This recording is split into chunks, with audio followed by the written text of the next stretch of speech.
Welcome back to Where Are All My Friends, part 2 of the Aaron Gillespie podcast. This was such a good conversation. It went on for a while, so we split the episode into 2 parts. If you're listening to this and you somehow haven't listened to episode 1, that was all about the beginning of Underoath, Aaron's come-up story and where he's from, his first memories of the band blowing up, and his impressions of the band members. Super fun episode. Part 2 picks right back up at him playing drums for Paramore and that entire experience in that chapter of his life and what that was like for him.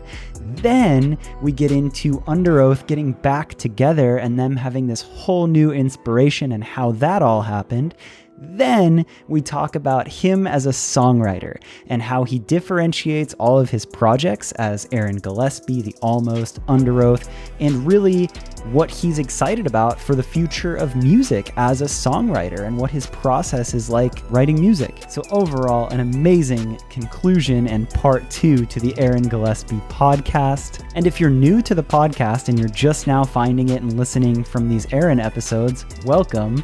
There is also an episode with Tim McTague from Underoath, their guitar player, and their manager, Randy Nichols. Tim's episode is episode 50, and Randy's episode is episode 95. Make sure to go listen to those. They are equally as good.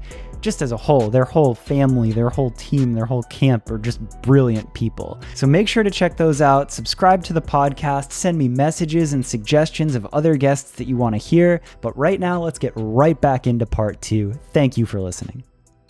You played the drums for fucking Paramore, dude. I did. That's crazy. For like 5 years, 4 years. And like a very special era of Paramore. Like a wildly cool era of Paramore. Yeah. It was what was that like? I have a plaque from that, which is wild. That's why I looked up. But it was really, really stressful. And also what I needed at the time. And it kind of like made me fall in love with being a creator again. At the time, I had quit Underoath in 2010, and I was trying to do like faith-based music, and I was fucking getting burnt and jaded. And I was living in a house in Tarpon Springs, Florida, and I had come home from Mexico, like on a solo gig. And I was cutting grass, and my ex-wife brought me the phone, and she said, "You need to say yes to this." She brought me my cell phone. I was mowing the grass. And it was my man, it was Randy, and he was like, "Paramore wants you to play drums for them." I'm like, "What?" And I hadn't played drums like professionally in like 2 or 3 years. I played drums all the time, but like just studio work, and like I was out of Underoath, so I wasn't like seasoned, like so you night were kind after of just night. living your normal life. Like you had taken a step towards civilian life at this point. I was playing like solo shows and songwriter shit. You know what I mean? I wasn't like doing that. So I pick up the phone, and it's Randy, and he's like, there's a catch. And I'm like, "What's the catch?" He's like, "You have to be in Nashville tomorrow night." I'm like, "What?" And he goes, "There's another catch. You have to meet a trucker, like a truck driver, at your storage unit in an hour. They're going to pick up all your stuff and take it to Nashville." And I'm like, "What the fuck?" So you like get done mowing the lawn, and you're like, "So what?" I'm still mowing the lawn, shirtless at this point. I'm on the phone outside. So I take a shower, and I go to my storage unit, and I put my drum cases, like my main road boxes in, that still say Paramore and Underoath on them to this day. And I put those on a truck, and I got another drum set from storage, and I took it and put it in my back bedroom and played Paramore songs for like 8 hours. I got on a plane the next morning, and I get picked up by their then drummer. So the story's kind of long because it's such a weird scenario. So they had 7 drummers between Zach, the original drummer, and myself. Just guys that would play for like 3 months, like Alon Rubin from Nine Inch Nails and fucking Josh Freese and like crazy drummers. But they had auditioned drummers in LA, and they had hired this guy named Miles McPherson, who's like a Nashville session guy. And he picks me up from the airport. And the reason I got the phone call is they had toured like a little, like small venue tour in Southeast Asia. This is their first tour on the self-titled record. And he picked me up from the airport, and he's covered in burns. And he's got a fucking sling on, and he looks like he just came out of Mad Max. He's destroyed. And they had like a 5 or 6 day break to do pre-production for this next leg of touring. And he got in a crash in a golf cart, and the batteries leaked all the acid all over him. And he had broken an arm, and he was destroyed. That's why I got the phone call. But he picked me up. He was like still in the band, and he was like gonna guide me through learning these songs. So just crazy. So he picks me up, and we go to an arena. That's where they're rehearsing. So at this point, I'm like, what in the fuck is going on? So no one told me it was pre-production rehearsals. So full production, screens and lights in a 15,000 seat arena. That's what we're rehearsing. What album? What? Self-titled, the one with Ain't It Fun on it and everything. Holy shit. Okay. Self-titled record. So Why they'd not? only done like 10 shows on that album. So we get there. I sign a 3-week contract, 21 shows or 18 shows. I sign a non-disclosure agreement about their personal lives. Yeah. And I have 5 days to rehearse in an arena. And it was like a 23 or 24 song set list. And I couldn't learn it all at home in 8 hours the night before. So like I played through like all the Riot stuff that was so popular, you know, and Brand New Eyes. I played through all that stuff. And then I'm like, I don't know these new songs yet. So I would go to this injured dude's house or his studio because he was like helping me through it. Like we became really good friends. What a guy. Like, we had met years ago in a hotel gym because he was playing drums for Kelly Clarkson, and we became friends like that. It's a crazy story, dude. I can't make it up. So I learned all these songs. I fly to Ireland, and we proceed to do 2 nights at Wembley in London, like dream stuff, you know, like it was wild, dude. And the second show at Wembley, they're like, "Do you want to do the US tour?" Which was next, which was like Madison Square Garden and all this shit. And I was like, okay. And so this that is went on. after like you experienced fucking great touring with Underoath, and now you're just like, oh, here's a level that's like different shit, dude. So, and it went like that for 4 years. It you know, do you want to do the Australian tour? Sure. Do you want to do this? Sure. And then eventually they stopped asking, and I just started getting a schedule. And then 2016 rolled around, and Underoath got back together, and Zach came back to record on the Laughter album, and he ended up staying, and Underoath kept going. But it was the nexus of the ethos story of it's so interesting because this dude got hurt and became my friend, and then I kind of took his job. Yeah. But like dude. not on purpose. Like I just never left because they just kept buying me plane tickets. Dude, it was weird, man. It was amazing. I played on the live record at Red Rocks, which was it was crazy. But when I think about it, like, it was really stressful because it's not yours. So like, It would be like if you were on Rogan right now, or you were on Mark Maron, even though you have your own podcast. Yeah. It's like it wouldn't be as fun to you because you're like, I don't want to fuck this up. And you kind of feel like you have to maintain someone else's image kind of thing. Yeah, and it's their thing, and you don't want to taint it. You know what I mean? Like, you have to, so it was really stressful in that respect, because if I mess up on stage on Underoath, I don't give a shit. I'm going to laugh about it. You know what I mean? Like, what are they going to fire me? Right. You know what I'm saying? Yeah. Like, if I sing the wrong lyric, is Tim going to come in my bunk and fire me? Fuck him. You know what I mean? Like, but when it's someone else's thing. You, Tim. You know what I mean, though? Like, when it's someone else's thing, like, you feel this pressure to overperform. Yeah. Yeah. So it was really stressful, but it was bucket list stuff that you never, growing up in Clearwater, Florida, standing in the food stamp line, you don't think you're going to be at Wembley or flying in a private jet to The Voice. Do you know what I mean? You don't. It's crazy, but at the same time, like, it's not yours. So it's great, but it's also like more of a job than anything I've ever had in music, because it's not yours, you know? Did it give you a different motivation when you came back to Underoath? Like, did it hit different coming back to Underoath? And did you view it as a performer differently? It made me want to make shit, you know? Yeah. At the time I was so burnt on music. I had quit Underoath. I was a miserable human. You know, I needed like professional help just because of how I was raised, like hyper religious and all of that stuff. Like my brain was tweaked and I quit Underoath for no reason really. And like, I hated making music at the time. So it was great for me because it allowed me to like just do an action, you know, and I became such a better player. And I'd never have been a focuser of like being good at an instrument. I've always been like, let's make shit and then make it exciting live, you know, like be good at your instrument because you want to translate it, the feeling of it. But in Paramore, it was like, I have to be a good tactician, you know, like I got to be fucking good at this. So like it made me such a better player because I wasn't singing and I wasn't creating anything. You know what I mean? I was serving a purpose.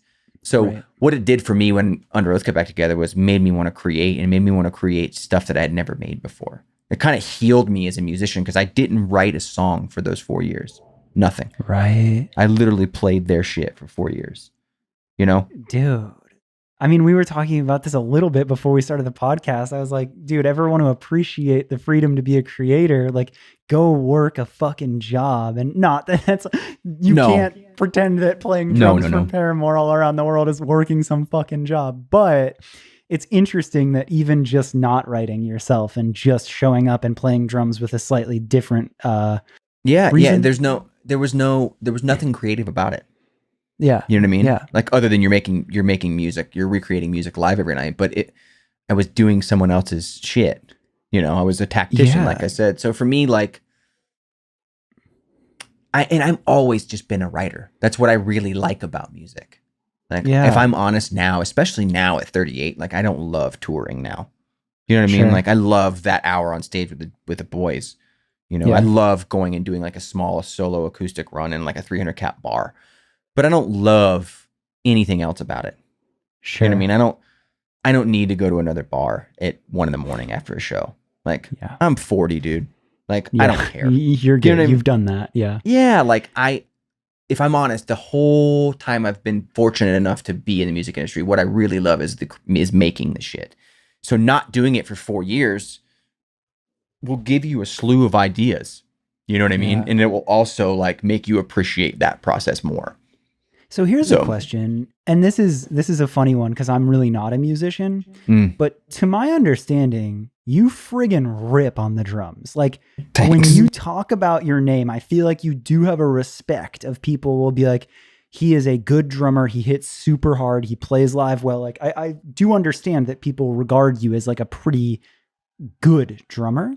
Think so. Yeah. Do you find yourself like speaking the language of drums first? Do you find yourself wanting to play a riff on a guitar? Do you want to sing? Do you like really think of it like that? Like, do you find yourself more inspired with one or another? Or is it more just like you play the drums first? None of the above. I'm a conceptual person, like as a writer. So like every Underoath song, every song I write for country artists, or a pop singer, or a fucking pitch for a television show, it always starts with a concept for me. So style doesn't matter. And with Underoath, it looks like this, typically. What if we did something that felt this way?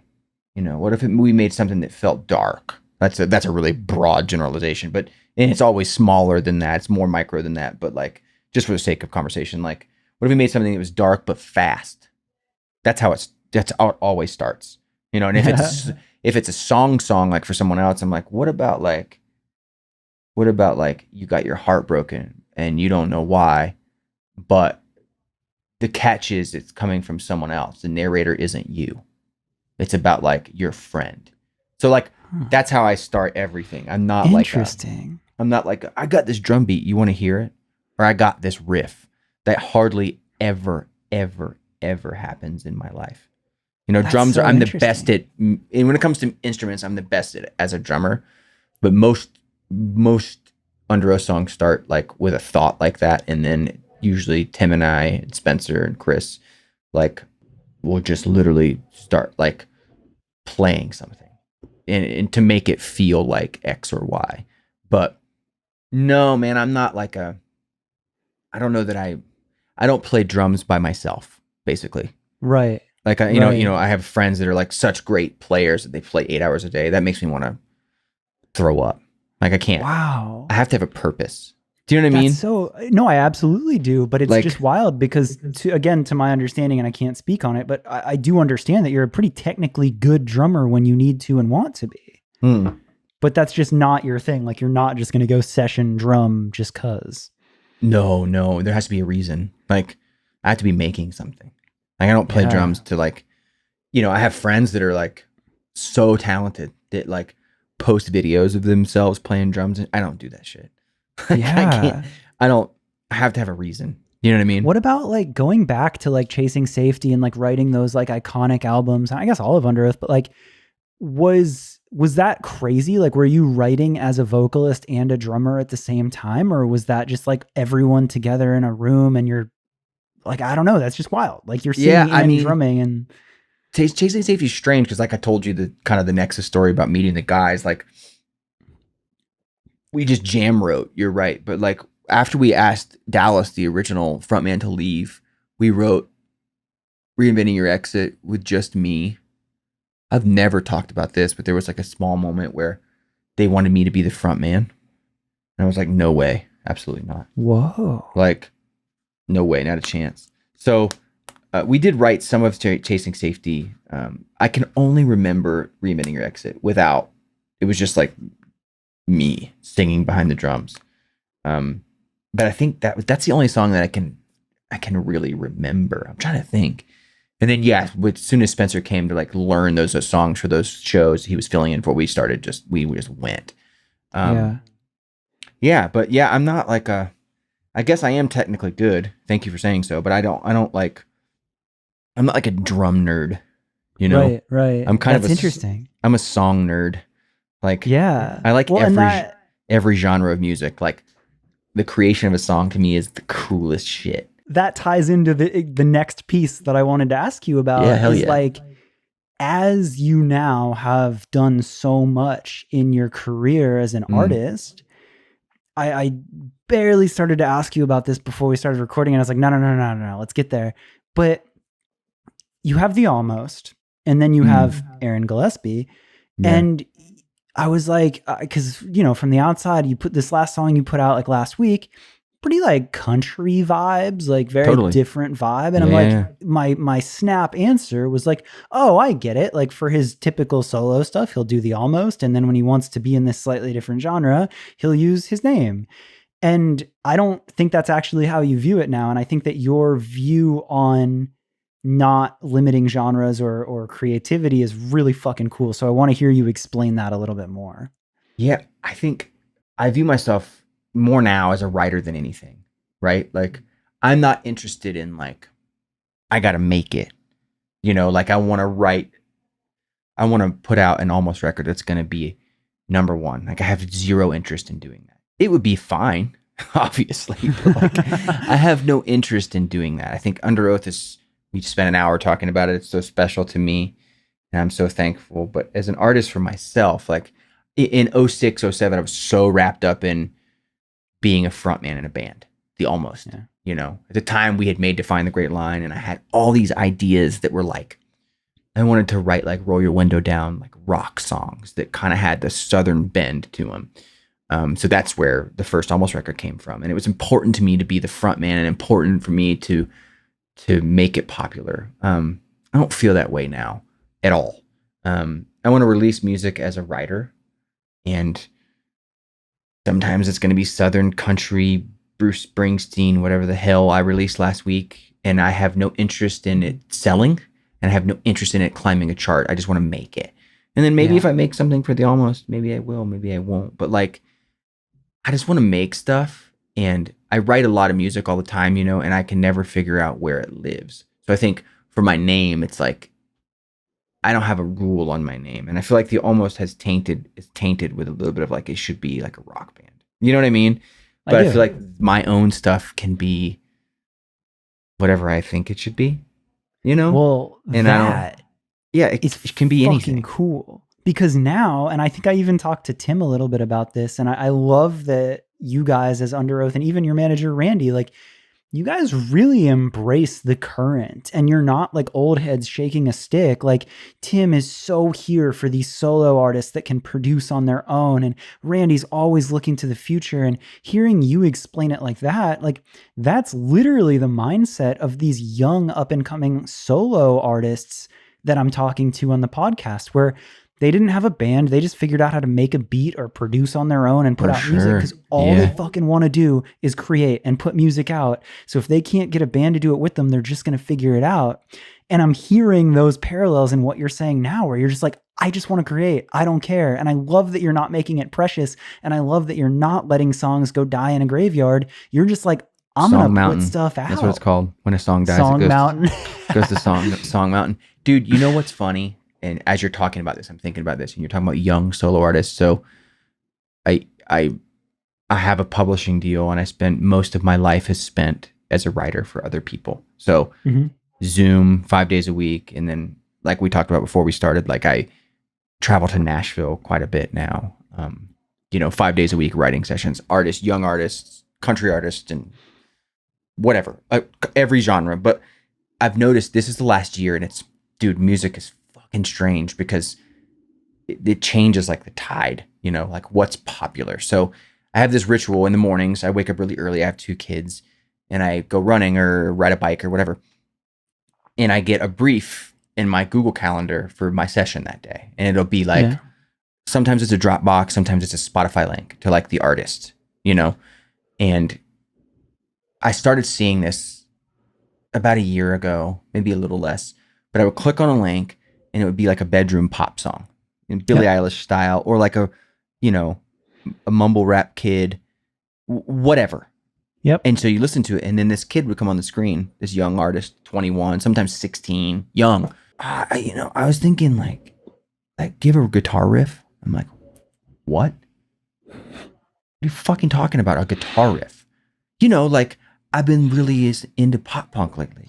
And these are kids, that like weren't there for all the stuff we talked about for the last hour.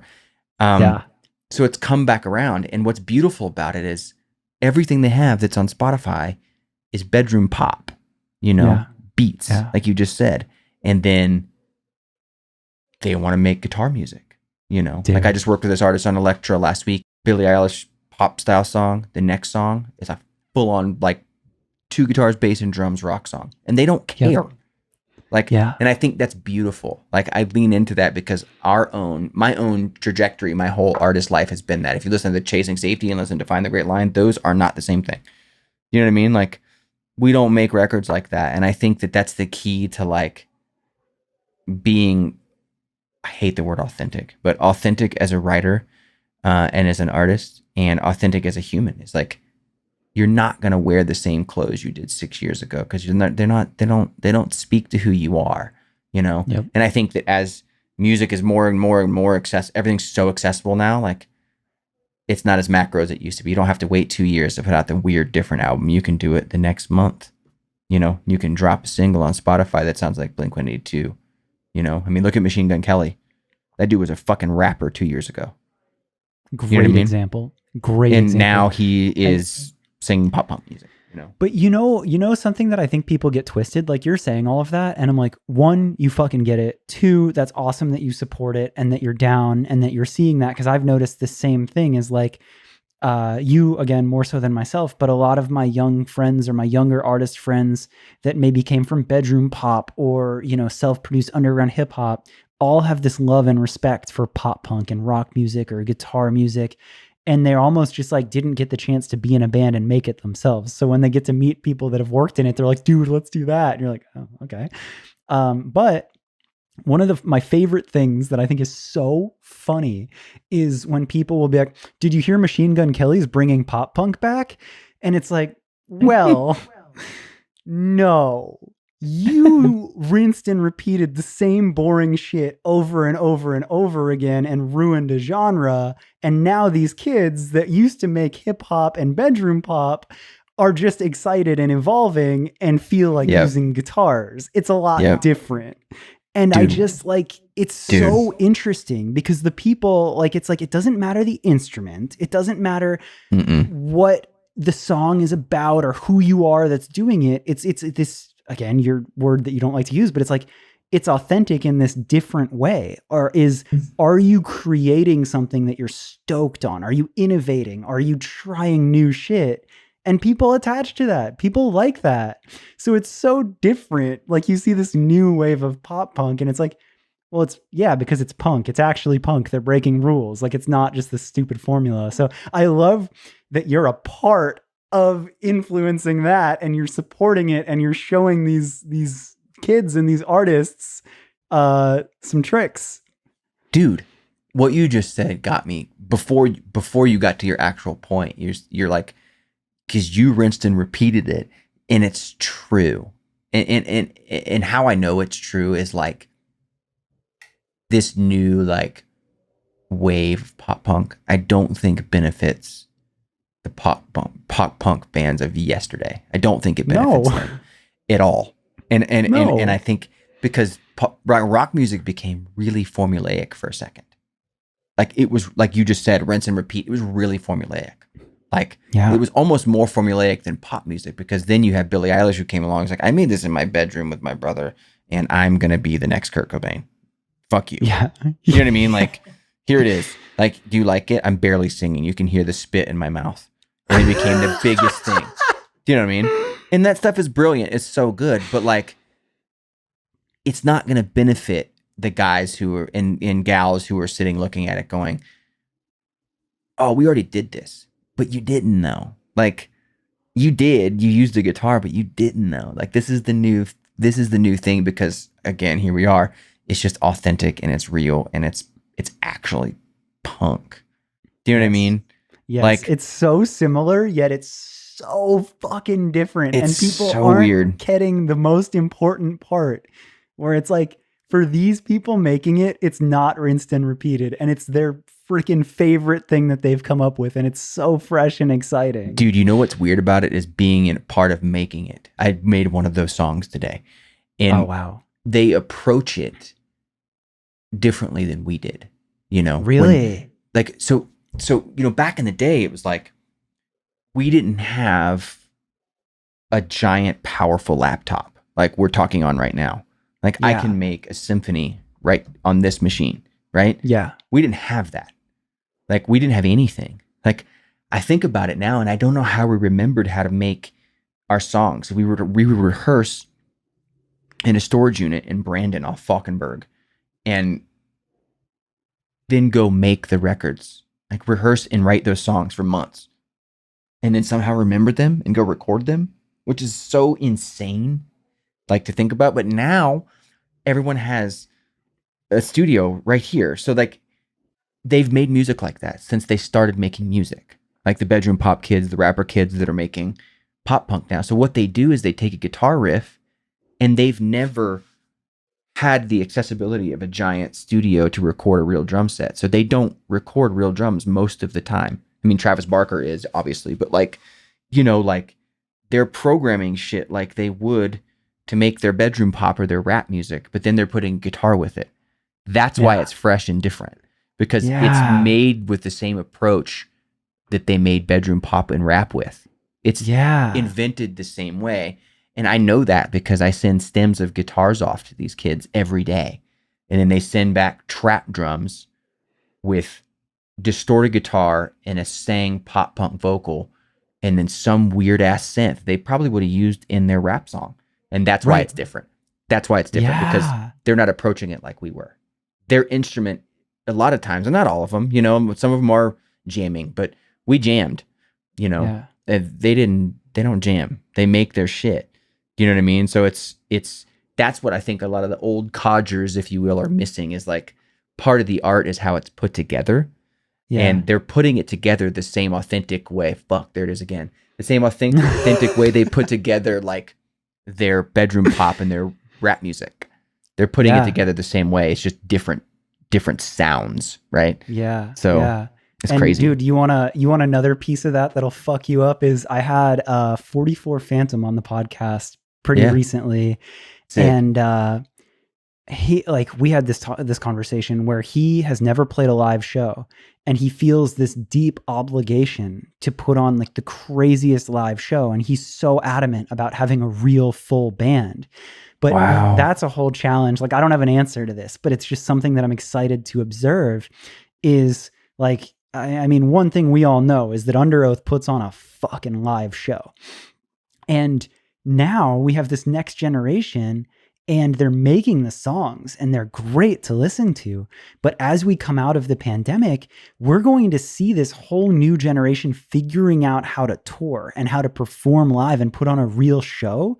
And Crazy. Some of them will innovate and do the craziest shit and view it the same way and be like, oh, now I get a band, I can do this, this, and this. And others won't. Others won't get that and it won't translate. Yeah. And I'm excited to see those who do. And I'm excited to see the 44 Phantoms where it's like, oh, wow, like you're coming at this with this whole new approach. And that blew my mind when I was talking to him about that. It's so weird. But I think that a lot of those kids will make the coolest, best live shows because, like you said, he was like, he feels this massive obligation, Yeah. like to make like the biggest splash. And I think that we'll see a lot of that, because these kids who've been locked up in lockdown, and I've worked with so many people that became popular online through the lockdown, which is so wild to think about. Yeah. Like they've got to go and pioneer now. Like, yeah, yeah, like we're going to go on the road when it happens, and it's going to be no different for us other than the fact that we didn't get to play for a while, but Right. we've already done that. Do you know what I mean? Yeah. Like it's going to feel like you'll have different production. There will be little things, but like for the most part, y'all been new. Like, what you do, who shows up. That's what I'm how saying. The band plays we'll together. have some different video content, but like, I kind of know what it's going to sound like. Do you know what I mean? Like I know, Yeah. It's always fresh every night. Like I kind of know what to expect. Right. I know people will be stoked on Writing on the Walls live. Do you know what I mean? Yes. But Yes. like these bands that have 4 million listens on TikTok overnight, like these artists, like what's that going to be like when they walk out on stage and there's people there? That Yeah. it's going to be it's like a revival of some weird, like I'm super stoked because you're not going to see, I don't think you'll ever get a chance to see that in our lifetime. Like it's going to be, Dude, like, it's so wild. It's so cool. And I agree with you. Yeah, And then I instantly think of this other question where it's like, okay, so you're so aware of it and we're having this conversation and you completely get it. But you're also, I believe, still writing new music for Underoath, and something new will come out at some point. for sure. Yeah. So you're all aware of that.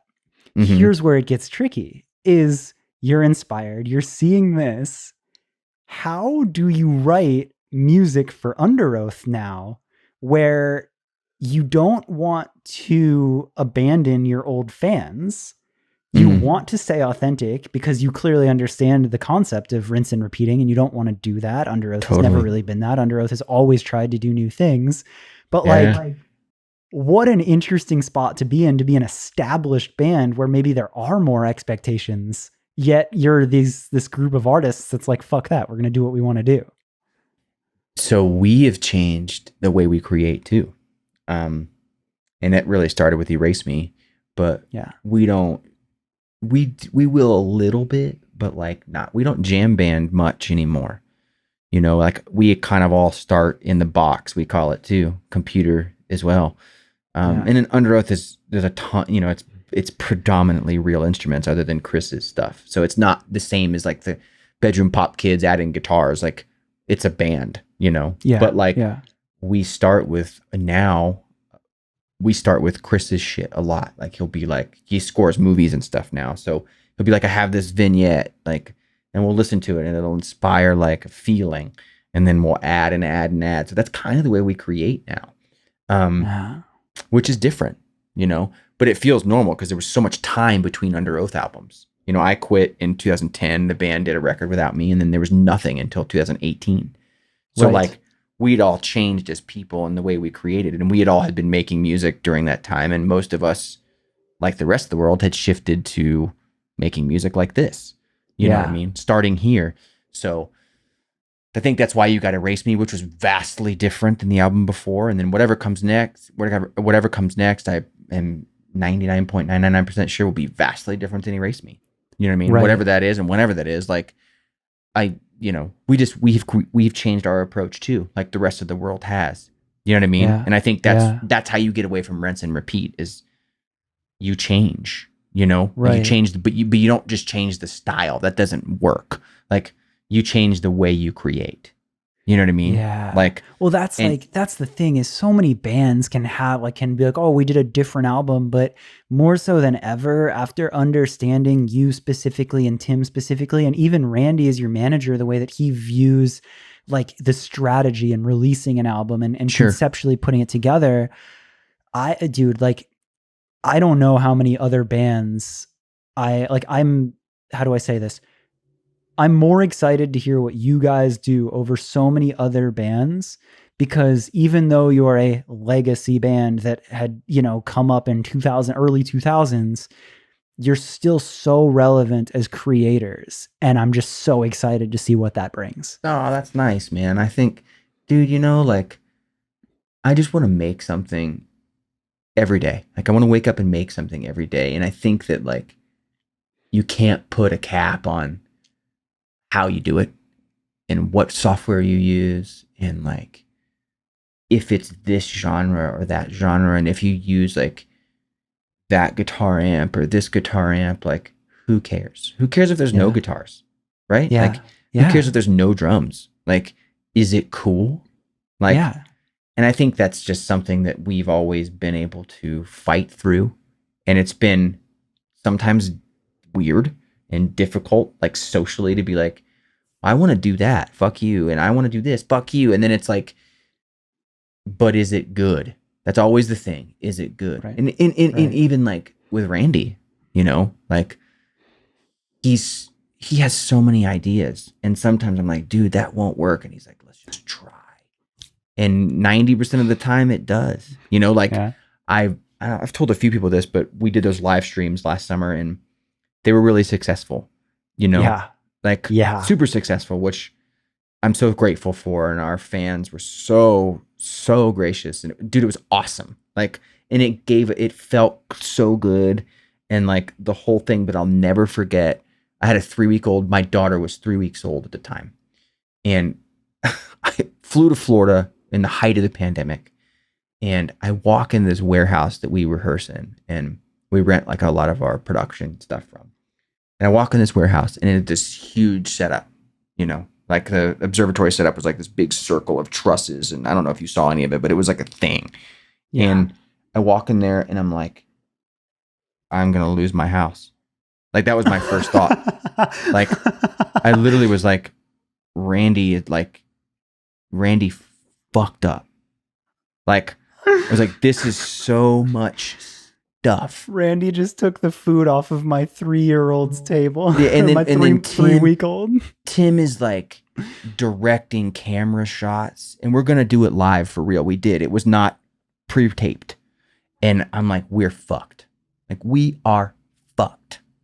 But I think it takes that level of risk to like do something, and that's why the pop punk rapper kids it's happening, because it's kind of a risk. Like, who wanted to hear Machine Gun Kelly, who was doing a diss track in 2018 for Eminem? Who wanted to hear him play Blink-182 ass songs?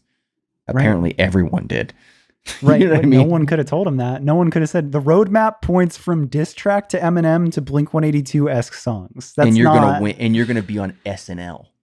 Yeah. Do you know what I mean? Like, so like much like me walking in there, and then and Randy was so confident, but I know there's a piece of him that was like, I hope this fucking works. I know it. Like, I know it. Just like Machine Gun Kelly was probably like, am I crazy? He would never admit it, but like, if you sat him down and like, come on, man, like, did you really think you went from Eminem diss track to this shit? You really think it was going to work? You were going to be on fucking SNL dating a famous actress, wherever. Yeah. Like, he'd be like, nah. Do you know what I mean? Like, it's that level of risk though. And I don't think anything is good without that level of risk. And it's like, it's scary, you know, but I think our band has always been that. And I'm thankful for that Randy has guided us through, like, and he's a really calculated person, you know, in that episode, he talks, you did with him, he talks about, you know, how he does his emails and shit. Like, he's so calculated, but it's fucked up. There's this level of risk that he does. He pulls this bullshit, and sometimes it works. And when it does, it really, really does, you know? So I think that's what it is. I think all of it. The kids in their bedrooms making the pop punk again, like, it's that level of risk. And if you're willing to lean into that level of risk, I think. Yeah. I think. I might be wrong, but I think. No, man, I like, there's like this quote that just rings in my head over and over again. And it's just, if it scares you, you should probably do it. And I hate that quote. And I hate that I believe that, because I'll have all these times where I'm very conservative by nature and I don't want to scare myself and I don't want to do the risky thing, but it just rings and rings. And I'm just like, live a life worth living. Damn it. Try it. And it gets me, it's man. True, man. Fucking gets me. It's true. If you don't leave in the red, you're not going to get to the black. You know, you have to, like, you got to take the risk to get the reward. It's crazy. I'm not as good at that as Randy, or, you know, as Tim, who like bought like dilapidated piece of shit gas station and turned it into my favorite the best restaurant in Tampa.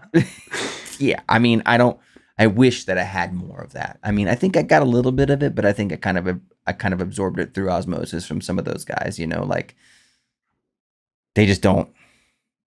Yeah. The Tim, I was just gonna say that, like, you are the sum of the 5 people you surround yourself with the most and things like that. It's like, okay, maybe you don't specifically deep dive, but like, you very clearly continued to work with and closely associate with these people that are basically your family, that you're seeing do that all the time and inspire you to do that. And like, that's amazing. When we were recording Erase Me, Tim was buying King State. And I was like, dude, and I haven't told him this, but if I'm honest, I was like, this is wild. You know, he's going to buy a dilapidated piece of shit gas station on Flora, Nebraska. Yeah. And I don't know if you guys talked about this in your podcast, but the story goes, they bought that place, him and Nate, and they went through, like, I don't really know the ins and outs of the story. We should ask him, but like, they couldn't find a contractor to do what they needed done. Like, it was constant, like one contractor where he would fire, and so they ended up doing it themselves. They built that place. Yeah, they put a bottle of whiskey in the wall because they built it themselves. Tim is not a carpenter, dude, but he learned how to be.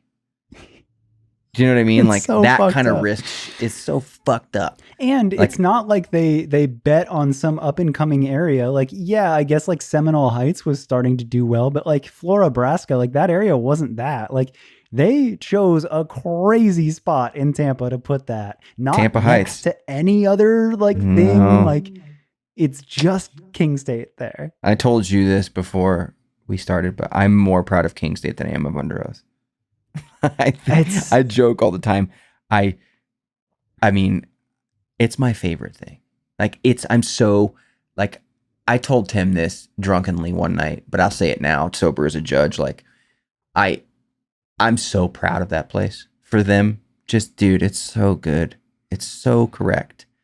Dude, me too. That kind of risk, though, I'll never forget it. We were recording that record and he was buying that place. And I've never said this to him, but I was like, you're fucking nuts. Like, you are going to be homeless. Like, what did you do? Dude, it's so crazy. And now, like, I agree with you. And I think maybe like both of us being from Florida and seeing that, and every time I see King State, it inspires me more than anything. And honestly, like, some of my friends don't even get it. Some of my friends are like, dude, we're in Clearwater. Why are you driving all the way to Tampa to get coffee? And I'm like, because it's so much more than coffee. And it's dude. It's just, you say it inspires you more than Underoath, but I think that is the physical manifestation of everything learned by Underoath.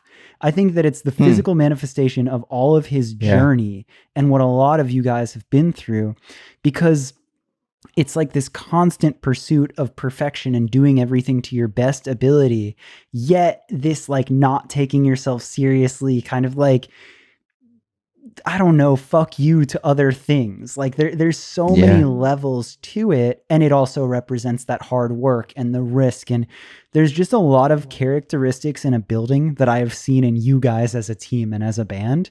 And That's dope. that I love that to that. me is it. And it's like when I think about, people ask me, like we were even talking about this, like do like LA and Florida and all of that. And people are like, oh, there's so much in LA, blah, blah, blah. And I'm like, that's cool. I don't need that. Like, why do I need 10 of something when I know the best, when I only need the one best and it's right there? And I find it so inspiring to anybody who wants to create something to take that example of King State, because you can say, this is an area where there's not a single third wave coffee shop. No one has proven this concept, but the hard work and the discipline to do something to your very best ability was put into that through and through. And now look what you have. What's that? Like they got top 10 Food and Wine the first year they were open. Like, Yeah, before a year even. It was number 8. yeah, Number 8 in the nation. dude. Which is crazy. And it's true. And, not to spend all the time talking about King State, but I was just this section of the podcast, visit I was King just State. in Nashville for 2 weeks writing in like the Mecca for coffee. There's a few spots there that are like were to me the best. Yeah. And I literally texted Tim and Nate like one morning. I was like, we call it the food store, Tim's food store. That's what we call it. Our front of house guy came up with that. So we That's call so it. good. They have like a skin now for your phone that says food store, eat here. We came up with that. But I'm like, the food store is better than these two places that to me were like the best. Yeah. They did it. And they Yep. did it like with the same mentality, I guess, that everything has been done. It's back to the risk thing. Like, I'm just so proud of that place because I guess what you said, it is a physical manifestation of like the way that we grew up and like the ethos that we, and I obviously have nothing to do with King State, but it feels Your like brother that. built something that you're proud of. Like, Yeah, that's but amazing. it feels like how we start, like how we did everything. He did it in a building. And I think it's also encouraging to, after being a creator and like you've made sound waves, right? Like you've made this almost intangible thing. I mean, a concert is very tangible, but it's just cool. Like it's validating to see that work ethic and that ethos can translate into other things. And I think maybe that's what inspires me too, is like, if you learn these values and if you put passion into these things, it can be a song or it can be a building, and it can turn from a shitty gas station to something so special and something that's literally ranked the best in the world. And like, Dude, that. it's wild because as we're talking about it, I'm like unpacking the emotion of it. And everything in my life, I've made a lot of shit, but it's all intellectual property. Yeah. Or it gets recorded and put on iTunes or Spotify. Like I've never made anything tangible. So I think that's why I'm so proud of it and so inspired by it too, is it's like the first thing that I've seen from somebody that I love that's close to me that's like, yo, that's the thing. I just feel like it is like that physical manifestation of a lot of the things the values that I've seen in you guys. And that's, I mean, dude, I went on one tour with y'all. I know y'all, like, it's not like I'm like deep in it and I still feel it. So Yeah, dude. yeah. And you vanned it up on that tour too. You earned that shit. Oh, hell yeah. Yeah. Yeah, you're one of the any day. One of the OGs, bro. Yeah, as their manager too. Like I had what was I doing out there? I just wanted to make sure they were good on tour. Just chilling, dude. Just chilling. Love it. I love it. Yep. Okay, so my last question, and this will be a crazy one. Let's go. Is, I mean, you've done the thing. You have so many experiences. You've been inspired. You've been burnt. You've played the craziest venues. You've had the craziest sellouts and the accomplishments and everything. So if you could go back to any version of yourself, any place, any chapter of the story, and it could be a spot of a ton of turmoil or uncertainty or any spot, but where do you go back to now? And what do you tell that version that you go back to? What advice do you give that person? So once you have kids, it's hard to think about going back because nothing is as important as your kids, right? Wow. Like, yeah.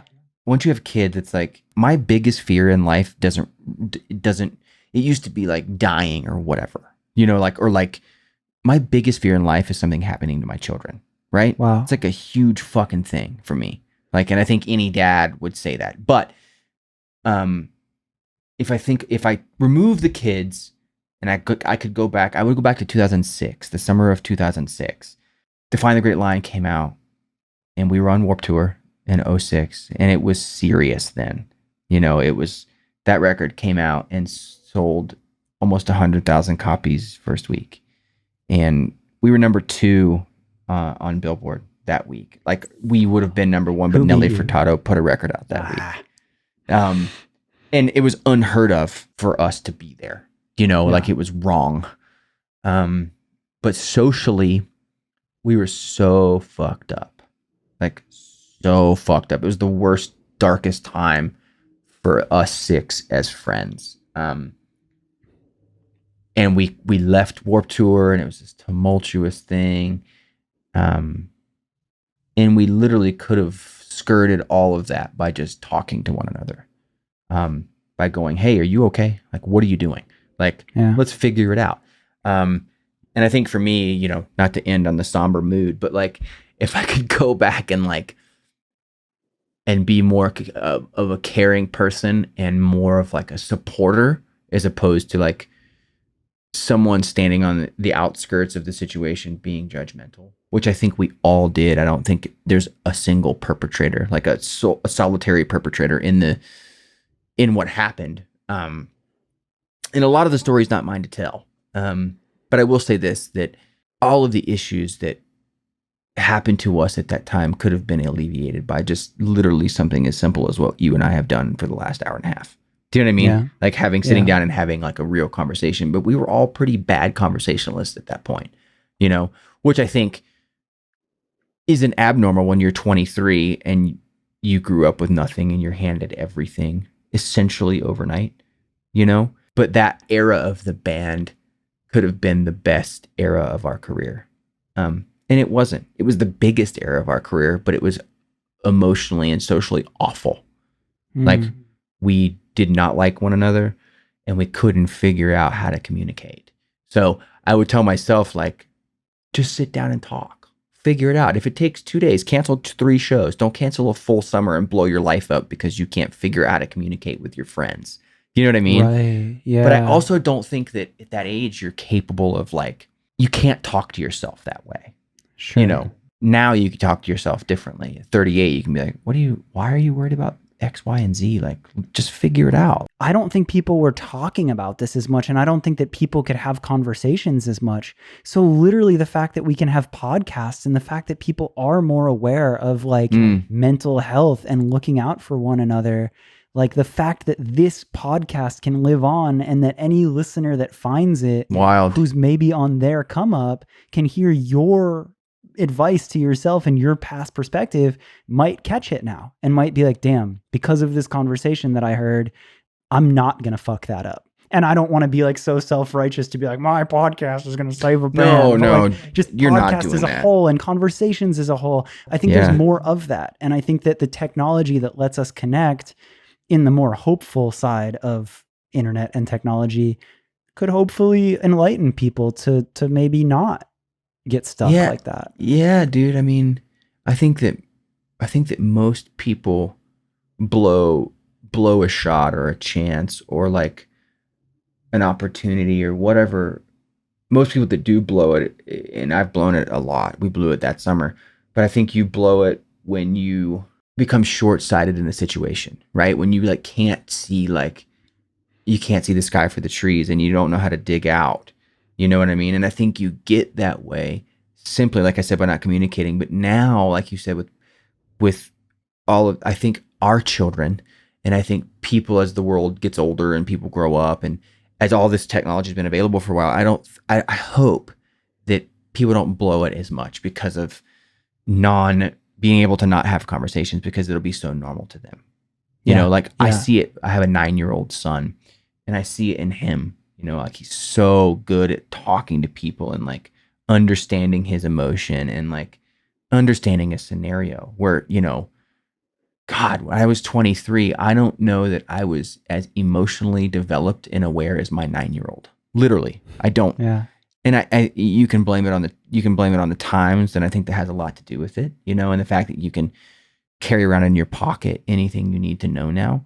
But it's wild to think about, and I hope that the good side of it all prevails enough that when my children are grown and they're 23 and they have their shot, whatever that is, that they won't squander it because they can't. I don't think it'll happen to them.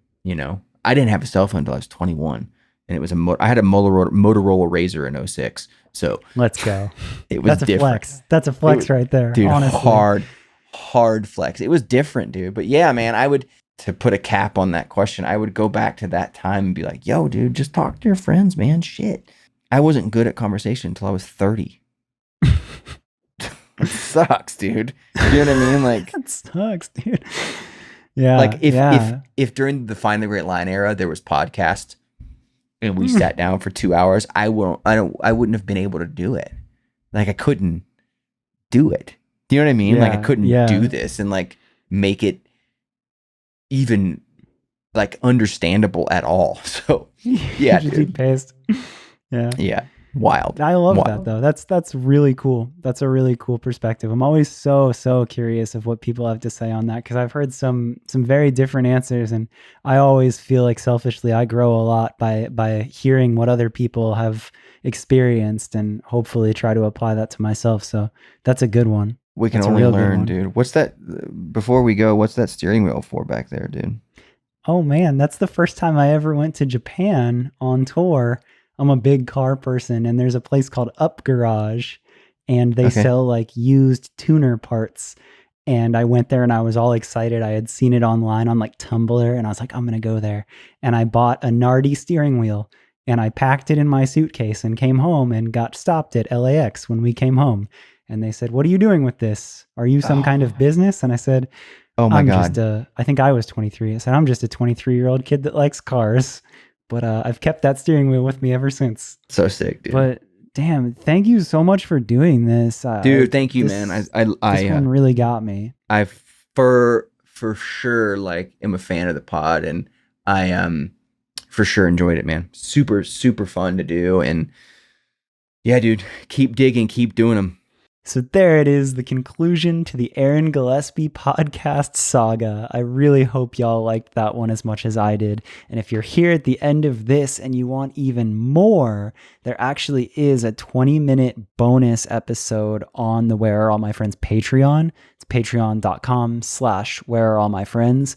And that was a really honest, candid conversation. We happened to be recording before we officially started the podcast, and we talked a lot about not taking things for granted. We talk about the ebb and flow of creative inspiration and how sometimes it's there and you're so excited and on it, and how other times it's lacking and how to get that back. And we also just talked about like our love for Florida and kind of just chopping it up in more of a conversational way than me asking questions. On top of that, if you're new here, thank you again so much for listening all the way to the end. If you haven't subscribed yet, please do that, whether it's on Apple Podcasts, Spotify, YouTube, wherever you found the podcast. Subscribing helps a ton. And also, if you're new, make sure to send me a message or leave a comment. Let me know who else you want to hear from on the podcast. I love hearing from y'all and trying to do as many interviews as I can from people that you request. So definitely let me know. If you want to do me a favor and leave some feedback on Apple Podcasts, that's also super helpful.